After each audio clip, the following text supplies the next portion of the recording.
오늘 본문의 말씀을 통하여서 많은 사람이 가는 길이라는 제목으로 하나님의 말씀을 함께 상고하겠습니다. 창세기서를 보게 되면 니므롯 왕, 즉 바벨탑을 쌓았던 일에 관한 기록이 있습니다. 니므롯 왕의 지휘 아래서 백성들은 바벨탑을 쌓는 일에 전념을 했죠. 굉장히 성공적으로 탑을 쌓아나가고 있었던 것 같아요. 그런데 그들이 바벨탑을 쌓은 이유가 뭐냐라고 하면 온 지면에 흩어짐을 면하자라고 하는 거죠. 어떤 이유가 있으면 어떤 행동에는 이유가 있고, 그 이유는 그 사람을 움직일 수 있을 만큼 충분한 어떤 힘을 가지고 있는 거죠. 그 마음 속에서 어떤 영향력을 작동한단 말이에요. 그러니까 온 지면에 흩어짐을 면하자라고 하는 것은 이들이 결국 흩어지지 않아야 한다라고 하는 거죠. 그럼 흩어지면 뭔가 자기네들에게 불리한 상황들이 올 수 있다라고 하는 그런 어떤 염려나 걱정, 두려움이란 말이에요.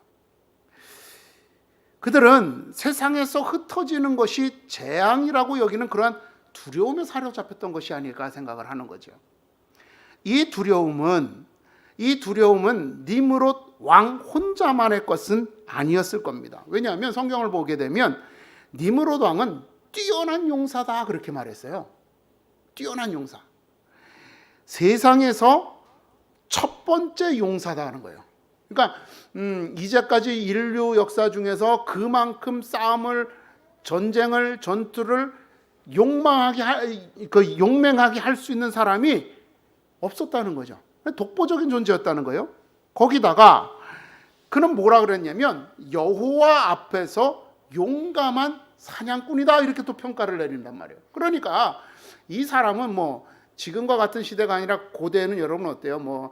결국 이 힘이 우월한 사람들이 모든 것들을 갖는 그런 시대잖아요. 약육강식의 시대니까. 그러니까 이 니므롯에게는 당대의 어떤 위협이 되는 존재들이 없었다는 거죠. 물리적으로. 그런데도 불구하고 이 니므롯이 뭔가 지면에 흩어지는 것을 면하자라고 했을 때는 어떤 인간적인 측면에서는 그에게 대적할 만한, 그를 두렵게 할 만한 일들이 없지만 그가 정말 두려워하는 것은 흩어지는 것이었다. 이거를 알려주는 거죠. 그러니까 왕이 이 정도로 두려워할 정도면 일반 백성들도 그 두려움에 어떤 경험이 있든지 간에 그것을 바탕으로 해서 두려워하고 있었을 거란 말입니다. 그리하여 이 사람들은 머리를 맞대어 지하를 모았고, 그죠? 혼자 니므롯이 이 성을 쌓는 어떤 구상들을, 오늘날로 말하면 설계도를 그려야 되는데 그럴 만한 그건 아니었겠죠. 혼자뿐만이 아니라 모든 사람들이 같이 모아 지혜를 모았고 또 다 같이 협력해서 힘을 다하여 실행했죠. 이런 어떤 공포심이 그들을 하나로 모아서 아주 도저히 현대인들이 이해할 수 없는 방법으로 아마 그런 건축물을 세웠던 것 같습니다. 우리가 지금도 피라미드를 보면 저걸 어떻게 쌓았나 이해가 안 된다 그러잖아요. 그러한 어떤 지혜를 짜내고 또 그렇게 모두 협력해서 일을 했던 것입니다. 결국 여러분 이들의 행위를 보면 아마 인류 최초의 어떤 집단 지성이 아니었을까 그렇게 생각을 해보는 거죠. 그죠? 모두가 같이 어떤 한 가지 문제를 해결하기 위해서 함께 머리를 맞대고 의논하고 고민하고 연구하고 또 결과를 도출해내고 그리고 함께 움직였다라고 하는 것. 이것이 아마 어떤 세계 최초의 집단 지성이 아니었을까 그렇게 한번 생각을 해봅니다. 그런데 여러분 이 시도는 실패로 끝이 나죠. 그들이 두려워했던 상황, 뿔뿔이 흩어지는 이 상황을 하나님께서 전개 발생시키심으로써, 그죠?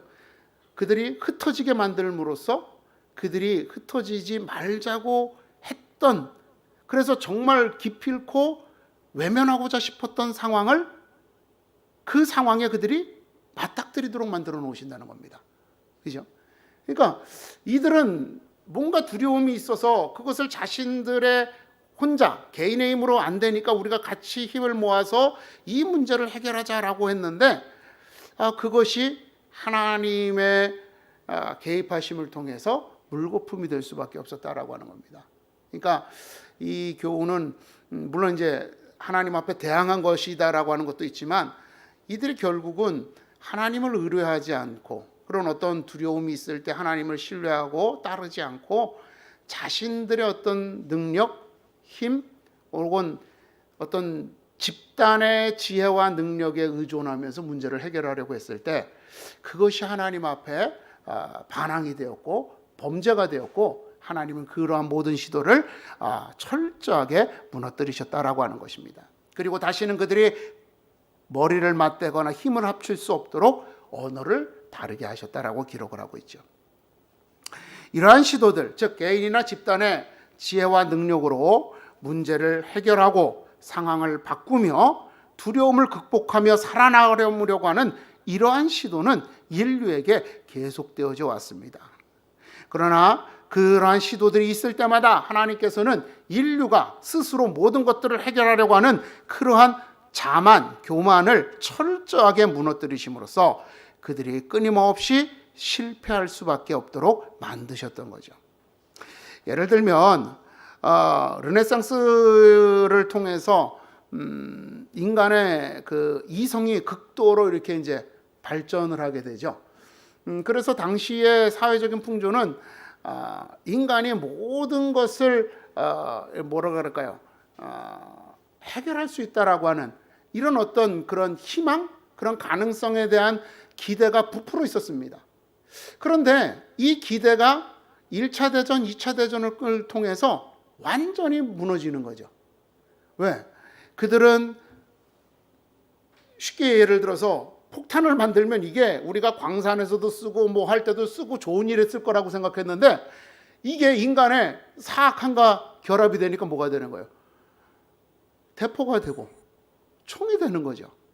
그래서 오히려 이 과학 문명이 발달하고 이성이 발달해서 과학 문명이 발달하면 인류를 평화롭게 하고 인류가 모두에게 어떤 그런 진짜 지상의 낙원이 이루어질 거다라고 생각했던 그런 모든 기대들이 오히려 이 이성과 과학으로 인해서 인류가 멸망할 수도 있겠구나라고 하는 위기에 빠지게 되는 거죠.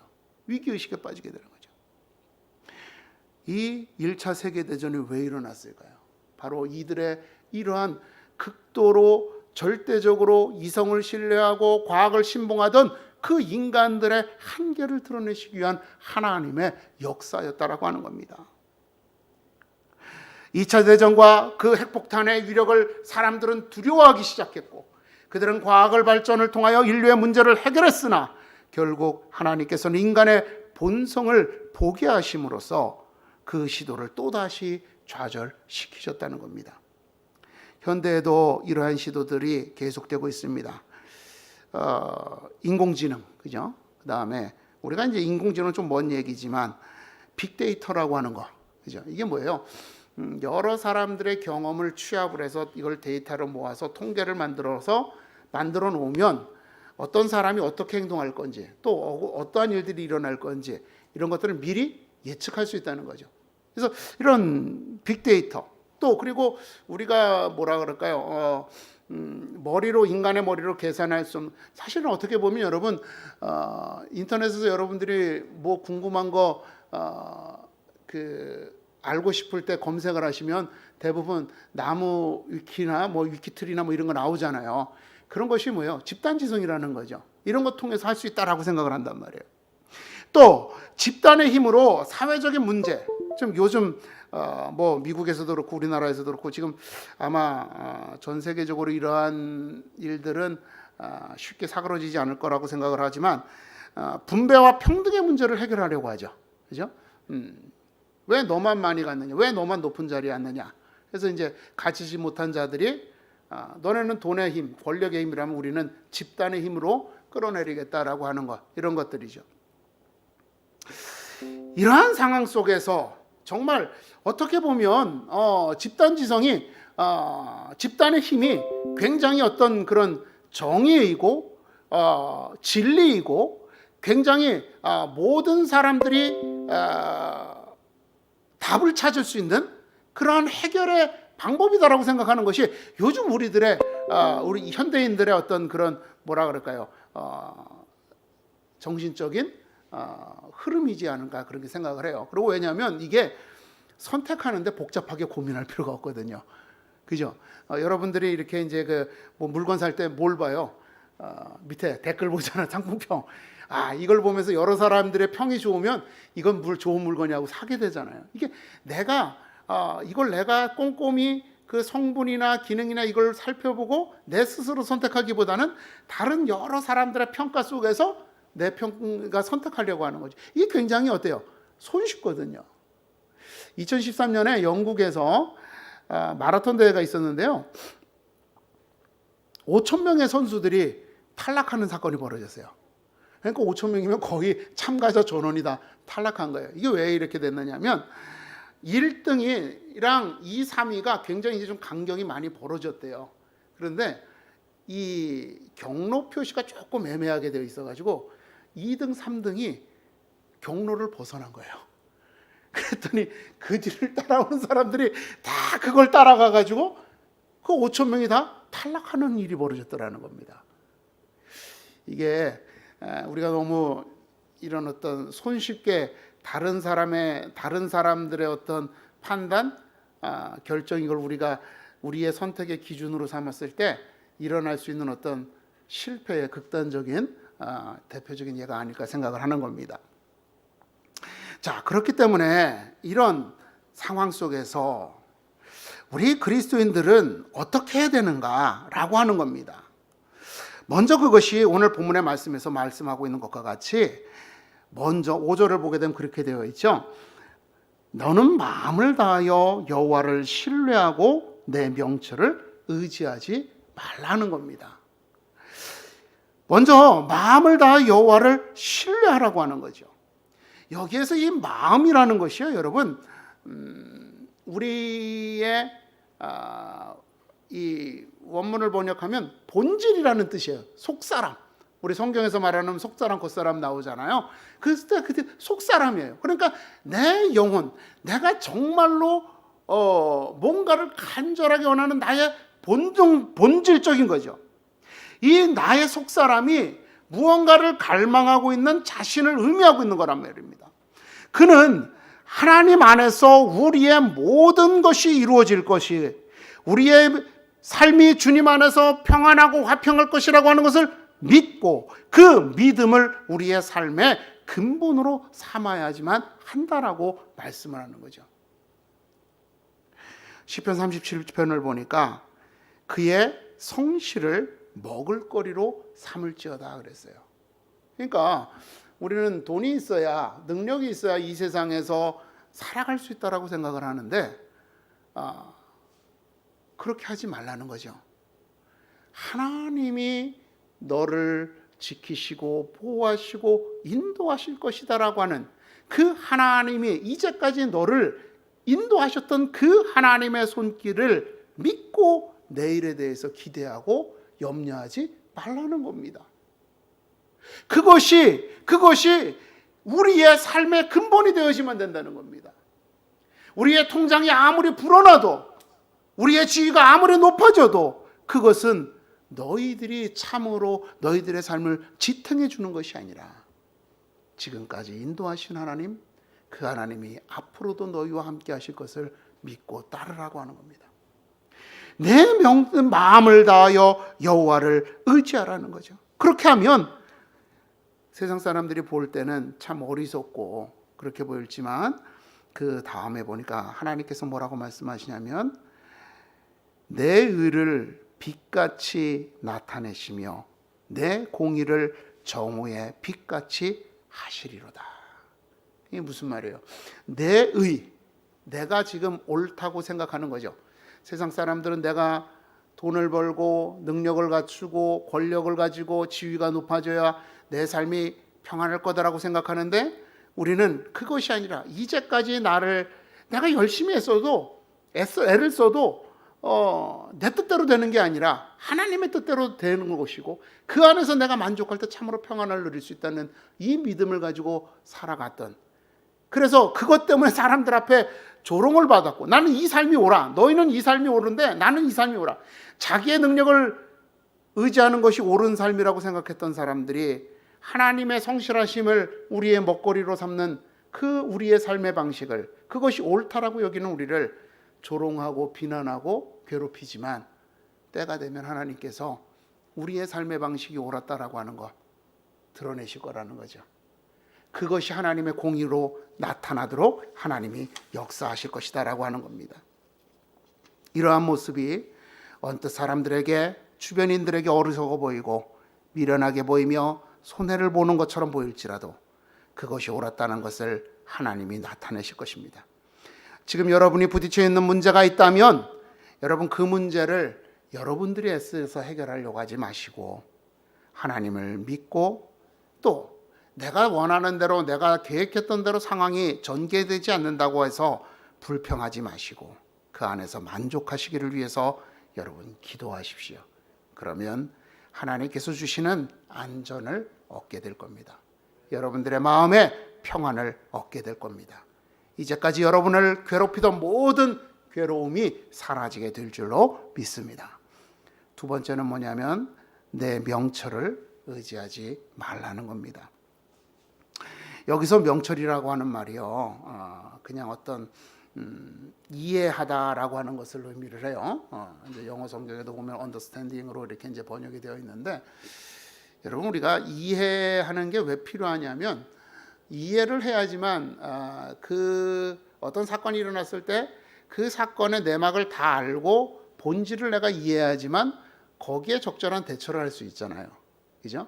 그래서 이 이해라고 하는 건 단순하게 내가 뭘 안다라고 하는 것이 아니라 내가 그 어떠한 문제에 대해서 파악하고 그것에 적합한 해결 방식을 찾아낼 수 있는 능력이라는 거죠. 그래서 이 본문을 해석할 때는 그런 의미로 해석하라. 그냥 단순하게 무언가를 알아듣는다는 것이 아니라 이것은 하나의 능력과 같은 것이다라고 이렇게 이제 번역을 하라고 사전을 보면 이렇게 첨언을 해주고 있단 말입니다. 이렇게 쉽게 얘기하면 우리 속담에 이런 말이 있죠. 아는 것이 힘이다. 안다라고 하는 게 단순하게 아는 게 아니라 그것에 대한 전반적인 지식, 지혜, 이해력을 가지고 있는 것이죠. 그것이 나의 삶의 힘이 될 수 있다라고 하는 것이 그 속담의 의미인 거죠. 그러니까 내 명철을 의지하지 말라라고 하는 말은요, 내가 여기에서 명철은 내가 무언가 어떤 문제에 부딪혔을 때 그 문제를 해결할 수 있는 내가 가지고 있는 능력, 아니 내가 가지고 있다라고 생각하는 그 능력을 의지하지 말라는 겁니다. 근데 사람들은 여러분 어때요? 힘을 가지고 있으면 사용하고 싶고, 그죠? 어떤 뭔가 멋진 것을 내가 가지고 있으면 자랑하고 싶고, 이게 우리 본성이잖아요. 그래서 여러분 항상 우리는 뭔가 힘이 있으면, 뭔가 내가 어떤 능력이 있다고 생각하면 자꾸 나도 모르게 본능적으로 어떻게 돼요? 그쪽으로 기울어지는 거죠. 그래서 의지하지 말라는 겁니다. 그것에 의지하다는 것은 뭐예요? 결국 내가 그걸 기댄다는 거잖아요. 뭔가 내가 가지고 있는 사람은 문제가 생기면 그것부터 찾는 거예요. 그죠? 근데 아무것도 없는 사람은 하나님 앞에 나가잖아요. 기댈 게 없는 사람들, 의지할 게 없는 사람들은 하나님 앞에 매달린단 말입니다. 그러니까 내 명령을, 내 능력을 의지하지 말고 하나님을 기대라고 하는 겁니다. 그래서 이사야서 27장 11절에 보니까 우리가 어떤 농사를 지으면서 짐승을 기르면서 이런 어떤 하는 모든 일들을 하나님이 나열하시면서 뭐라고 그러시냐면 그 행위들을 가리켜서 지각이 없으므로 그들을 지으시니가 불쌍히 여기지 아니하신다라고 하는 거예요. 지금 무슨 말입니까? 우리는 내가 능력이 있어서 내가 그 문제를 해결하려고 나도 모르게 본능적으로 이끌려서 그렇게 하는데 그 본능에 거슬러서 하나님을 의지하지 않으면 하나님은 그것을 우리를 보실 때 어리석은 자라 본다는 거예요. 너 왜 그렇게 문제를 해결하는 방법을 모르니? 그렇게 물어보신다는 거예요. 그리고 돌아보지 않으신다는 거예요. 도와주지 않는다는 겁니다. 사람을 찾고 사람에게 기대기 전에 먼저 하나님 앞에 무릎을 꿇어야 되는데 하나님 앞에 무릎을 꿇지 않으니까 너는 그건 내 방법은 잘못된 방법이야. 너는 지금 뭔가를 잘못 알고 있어라고 하나님이 책망하신다는 겁니다. 우리가 스스로 해결하려고 할 때 하나님이 도우시지 않으신다는 거죠. 그러니까 결국 내 마음을 다하고 여호와를 신뢰하며 내 명철을 의지하지 말라는 말씀은 하나님 앞에 모든 걸 맡기라는 겁니다. 여러분, 온 인류가 이성과 과학 그리고 집단의 지성을 신뢰하고 모든 문제를 스스로 해결하라고 하고 있습니다.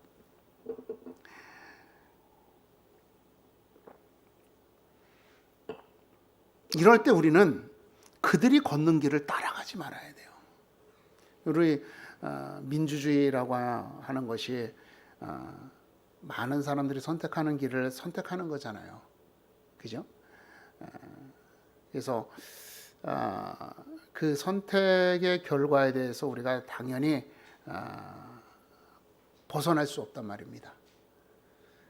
그러면 모든 사람들이 쉽게 얘기하면 포퓰리즘에 빠져서 그 길을 걸어갈 때 우리는 그 일의 본질을 보고 제대로 된 선택을 해야 되면 안 된다는 거죠. 작년 이맘때쯤에 3월 달이죠. 코로나 바이러스 우한 폐렴이 문제로 인해서 문제가 벌어졌을 때 대구 신천지가 이제 공격을 당하고 그러면서 그랬어요. 그때 참 우려가 된다고 제가 아마 그때 설교 시간에 한번 말씀을 드렸을 거예요. 왜냐하면 이 신천지 집회 장소죠. 그들을 폐쇄하고 그들을 저렇게 마녀 사냥하듯이 몰아가는 것은 이게 결국은 교회를 폐쇄할 수도 있다라고 하는 거죠. 근데 1년 정도 지나서 그런 일들이 우리 눈에 보이죠. 그죠? 지금 부산에 있는 2개의 교회, 서울에 있는 교회, 몇몇 교회들이 폐쇄를 당했어요. 여러분, 우리가 논리적으로 생각을 해보면 분명히 제일 위험한 데가 어디예요? 지하철이고 백화점이고 마트잖아요. 근데 거기는 내버려두고 교회만 가지고 지금 그러죠. 이런 상황이 올 수 있다라고 하는 거. 근데 그때 당시에 그냥 신천지가 이단 집단이니까 폐쇄하는 게 맞을 수도 있다라고 하는 어떤 심적인 우리의 어떤 동조했어요. 우리 모두가. 그리스도인들, 기독교인들도. 그런데 그것이 결국은 우리에게 돌아올 수 있다는 사실. 그걸 보고 그 사실에 대해서 분명히 지적해 줄 수가 있어야 되는데 우리는 모두가 그냥 통쾌한 마음이죠. 신천지가 우리 한국교회에 얼마나 많은 해악을 끼쳤습니까? 이게 이제 우리가 그냥 간단하게 그냥 어떤 눈에 보이는 것들을 또 여러 사람들이 선택하고 우하고 몰려가는 그 길을 선택했을 때 가져올 수 있는 위험이다라고 하는 겁니다. 오히려 그럴 때 여러분 어떻게 해야 돼요? 하나님을 신뢰하면서 그렇게 어떤 인간의 가능성을 신뢰하는 이들을 그렇게 하지 말라고 말려야지만 하는 거죠. 이제 그 길이 주님이 말씀하신 좁은 문이죠. 그죠? 모두가 우리 인류의 평화와 안식을 위해서 걸어갈 때 그 길이 잘못됐다. 이 길이 하나님을 높이는 길이, 주님을 인정하는 길이 참된 길이다라고 외칠 수 있는 사람. 이게 좁은 길이죠. 그 행동이 사람들에게 인정받지 못하고 환영받지 못할 것을 아시기에 예수님 뭐라 그러셨어요?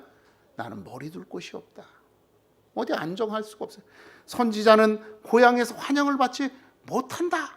이렇게 말씀을 하시죠. 그 길에 있어서 유일한 위로와 안식이 하나님이심을 가르치기 위하여서 120명의 제자들을 파송하시면서 여행을 위하여 지팡이나 배낭이나 양식이나 돈이나 두 벌 옷을 가지지 말라라고 말씀하신 거예요. 너희들 나만 보고 가. 내가 너희들 책임져 줄게. 이 말씀인 거죠. 이 땅에 하나님을 신뢰하고 인간의 능력을 자랑하지 않는 것으로서 하나님께서 이 땅을 다스리고 있다라고 하는 그 사실을 보여주기 위한 것이 저와 여러분이 받은 사명이라는 겁니다. 그 길을 수많은 선지자들이 걸었습니다. 이사야 선지자는 놀림받았고, 예레미야 선지자는 죽을 고비를 넘겼고, 호세아 선지자는 정말로 인간적으로 수치스러운 일들을, 그 수치를 감당해내면서 하나님의 명령을 따랐단 말입니다. 사람들에게 비난을 받고 조롱을 당하며 때로는 폭력과 생명의 위협을 받았지만 그 사명을 다하였습니다. 오늘 집단의 이름으로 우리 인간의 능력을 신뢰하며 많은 이들이 그 과학과 이성이라고 하는 그 길을 따라가고 있는데, 여러분, 우리를 외면하는 저들에게 굴하지 마시고 이 사명을 끝까지 다할 수 있는 그러한 주님의 자녀가 되기를 주님의 이름으로 축원을 드립니다. 기도하겠습니다. 고맙고 감사하신 여호와 하나님, 세상이 가는 길, 많은 이들이 가는 길이 정의고 진리고 그것이 진실이라고 믿는 이 세상의 어리석은 자들 앞에서 오직 여호와 하나님만이 참된 정의요 진리요 진실이라고 외칠 수 있는 주의 자녀들 되게 하여 주시옵소서. 그것이 오늘 우리를 향하신 하나님의 뜻하심이요, 우리를 부르신 계획이요, 우리를 통하여 이루실 하나님의 일임을 우리가 기억하면서, 주님, 저들에게 의연하게 맞서서 주님을 따를 수 있는 주의 백성들 되게 하여 주시옵소서. 예수님의 이름으로 기도드립니다. 아멘.